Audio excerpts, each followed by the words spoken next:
With its focus on thoughtful character development and exploration of difficult subject matter like genocide, Nickelodeon's Avatar: The Last Airbender series set a new high bar for children's TV.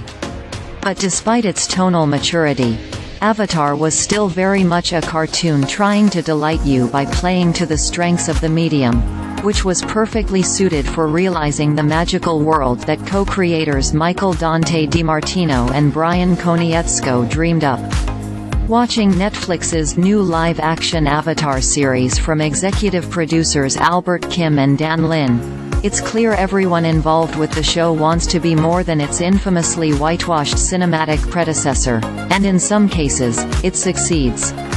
But for all of that good intention, the new Avatar is another example of Netflix turning a beloved animated property into something that feels deeply at odds with what people loved about the original.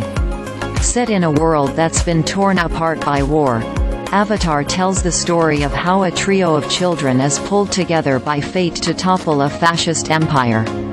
After years of living in terror of the pyrokinetic Fire Nation, it's hard for members of the planet's other elemental societies to see Fire Lord Ozai, Dae Kim, as anything but a monster. Fear of the Fire Nation is what keeps the two polar water tribes from straying beyond their borders, and it's because of lethal raids led by Ozai's brother Iroh, Sun-Hyung Lee, that the Earth Kingdom is always on high alert. But the larger reason that no one dares to challenge Ozai's supremacy or openly rally a resistance is because everyone remembers how the war began with the Fire Nation almost entirely wiping the Air Nomads out of existence. Those details were important to understanding the original Avatar's story. But Netflix's series leads with them in a way that immediately telegraphs how much more of a gritty adventure it is by comparison.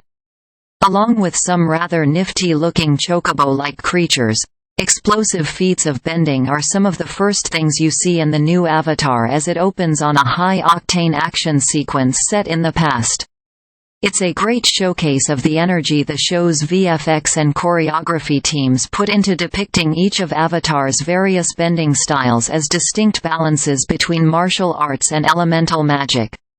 As cool as it is to see Earthbenders shooting sprays of pebbles like bullets and Firebenders incinerating things with their bare hands, Avatar puts those visuals front and center early on, mainly as a way of illustrating how the Air Nomads had little hope of surviving the Fire Nation's assault on their temples high up in the mountains.